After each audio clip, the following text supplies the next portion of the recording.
Hello everyone, my name is Vanesa Menendez Cuesta. I'm a professor at Universidad Alfonso Sabio.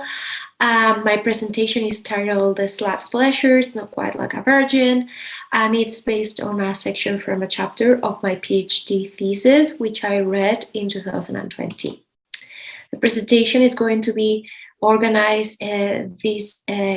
manner that you can see displayed here at the index. And first of all, I would like to focus on answering the question of what a slut is. But before doing that, I'm going to talk about Gabby's Best online chapbook titled The Black Dot Series, published around 2012. And here what I have is a poem that belongs to the series and which contains the word slut inside a black circle and a subtitle in cursive that reads as the slut word.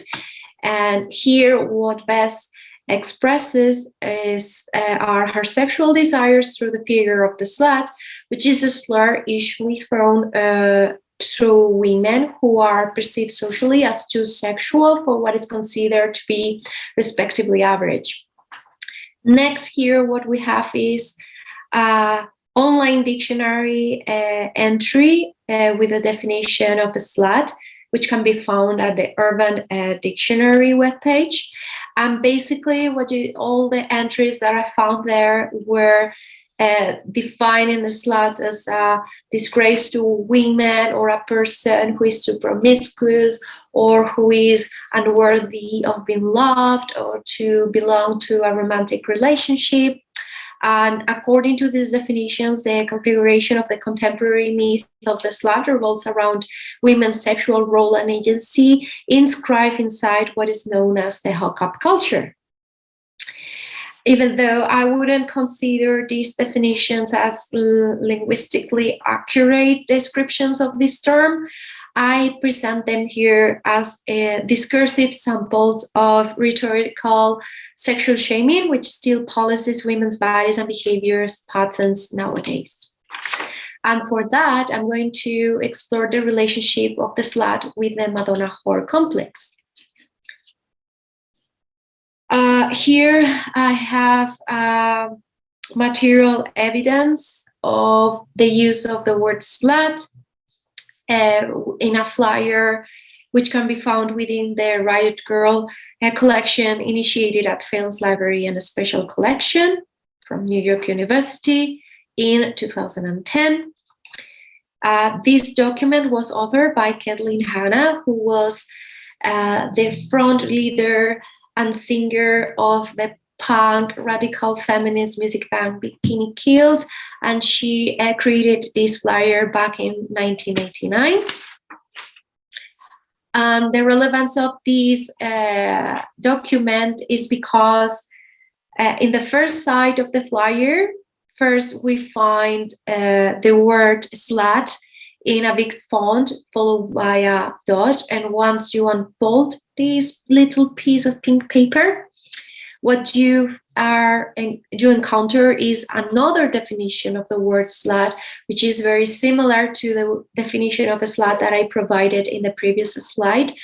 taken from the Urban Dictionary. And what this basically what this shows is what Tannenbaum identifies as the bashing and shaming of a girl or a young woman by exposing one's sexual or sexual life or sexuality publicly. So Tannenbaum actually explores the origins of the term slut by comparing it to the dichotomy of the virgin and a whore that can be traced back to the ancient Sumerians, like centuries and millennia ago. And they establish a legal division between what they consider good women or bad women. Basically, the good women were identified through the role of wives, whose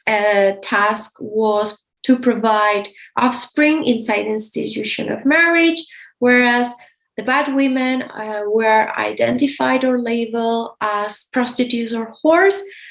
who basically were trading their bodies in exchange for money and to provide instant gratification to men's sexual needs and fantasies outside institution of marriage. So these legal positions and the tasks they have been assigned, they were inscribed under the financial domain of men in society, and this is what will be later transformed into social privilege, and what Patterson describes as female honorability later translated into what Ziga calls as slatphobia, and then later what Dworkin finds repeatedly into the slutty figure in pornography in the early 80s. And now I'm going to talk about Ana Carrete's poem on sexual purity and slut shaming in relation to women's social reputation through, first of all, Minami Minegashi's poem. So basically, this was based on a J Idol's controversial viral video, which can be considered an example of slut shaming in pop culture. Here, Minegashi shows herself having shaved her hair as a form of apology, by showing remorse about breaking the rules of her company, which actually forbade her from having like sexual relationship or even romantic relationships outside the band. And so what this poem, what Ana Carrete calls as Renai Kinshi or forbidden love, which is a romanticization of basically policing women's bodies and sexuality under the name of the music industry, is what actually Carrete's poem tries to denounce by exposing how women's private lives and intimacy become part of public interest once they become part of the public sphere of celebrities, and so they become subjected to be scrutinized by the audience. And this also shows how virginity is still commodified as part of the female artist's identity, or as basically what Carrete warns in the poem: if they are off limits, they are unworthy of fans' adoration and become ostracized, as Minegashi's case. And also this poem tries to illustrate the absurdity and the dangers of a widespread obsession about women's sexual purity and chastity, and particularly in popular culture. Another example of this is the Cult of Eternal Youth, which is another of Carrete's poem. In this one, what we have is an allusion to Britney Spears' case, which embodies public shaming and becomes a symbol of feminine rebellious by shaving her hair instead of like being ashamed and punished as Minegashi. In this case, Britney shaved her hair as a way to rebel against social pressure upon her as both as a celebrity, a singer, an artist, and a woman. When Britney shaves her hair as a rebellious act against like social pressure and expectations on her as a woman and as an artist,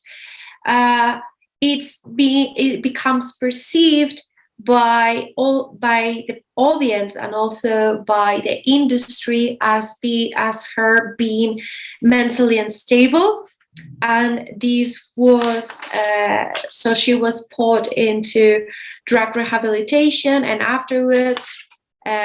became part of like public shaming and public mocking of this actual mental breakdown moment in her life. and then afterwards becomes involved in a legal dispute over the management of her artistic career and private estate by the conservatorship with her father, Jamie Spears Lees, from 2088 until 2022. And what Carrete tries to convey here is whether if she will perform the same act, she will be either be considered a mad woman like Britney Spears, or people will show her pity, as it will happen in the case of Natalie Portman, seen in V of Vendetta, and whether this will imply she will be worthy of to be loved or not, and so forth. Then also, Carrete questions the dichotomies of the tropes of the virgin and the whore, in this case by using the virgin and the witch in this kind of like visual poem here, since also witches were considered to be sexually active outside the institution of marriage, and also to be compared with whores. And basically here what Carrete plays is with the V letter, that is double in witch, with a double B, by using this tick symbol, which actually bring us to the mind other words such as vulva, vagina, which conveys strongly connotations related to the sexual body of the woman, and hence women's sexuality. And basically here is just an example of a very witty, innovative, and humorous like visual poetry that combines different media by using images, symbols, and words all together, with that being very simple in form, but conveys and suggests a lot of meanings by how it's being displayed. So now I'm going to delve a little bit more in the purity myth in relation to the whore, the slut paradox. And here, what Butler talks about in Bodies That Matters is how virginity, it's all about men's fears and anxiety about paternity, which are projected upon the regularization of sex through the materialization of bodily practices, such as virginity in this case. And this becomes the norm or the acceptance of female sexuality that would only occur under the grounds of men control and possession of a woman's body, to ensure their reproductive means at the dangers of potential promiscuity outside marriage. And here is when the taboo of virginity is being revisited by Freud himself, which perfectly explains how virginity describes the workings of misogyny manifested in the Madonna whore complex that has dominated the patriarchal Christian and Western discourse throughout many centuries since the Sumerians, and which has been policing femininity for centuries until the very present moment. Also, this is what Butler envisions as heteronormative femininity, encapsulated in the myths of the Madonna and romantic love, in opposition to the figure of the whore or the slut. This is also revisited by Valenti through the purity myth, which actually speaks about an American obsession with the virginity movement, seen as a crusade against the porning of America. Basically, here is the opposition between the hypersexualization of culture that has become a major threat to justify the myth of purity that glorifies sexual abstinence in a sexually liberated society of the present day. But as the two mutually exclusive sides of the same coin, virginity and pornography works to ensure their mutual existence. And this is what Tannenbaum argues when she describes the prevalence of distinguishing between good slut and the bad slut as a tension between compulsory sexual performativity expected among heterosexual interaction and also as a projection of men's pornographic fantasies into romantic relationship. Tannenbaum questions the role of the good slut as a form of sexual agency, since for her, she interprets this just as an imperative to be sexual, but inside the constraints of monogamous relationships with men. And this sexual passivity is also a form of femininity that is highly influenced by the expectations created by accessible hardcore online pornography. And I'm going to talk about the good slut in Gaby Spez's poetry. Basically here, there is an example inside of the poem, there is a rock and then there is me, which is a perfect example of how writing poetry can become a form of personal expression through which the writer projects her insecurities, her fantasies, and her experiences under the form of the Russian doll effect, which is already implied in the title itself.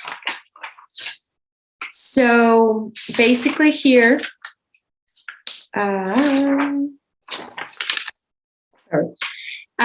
title becomes a metaphor for the external presentation of the poet. And then there is this me that is herself to be found in internal part that flows over the poem as observer, even though it is suggested that it's trapped inside this rock that symbolizes the poem itself.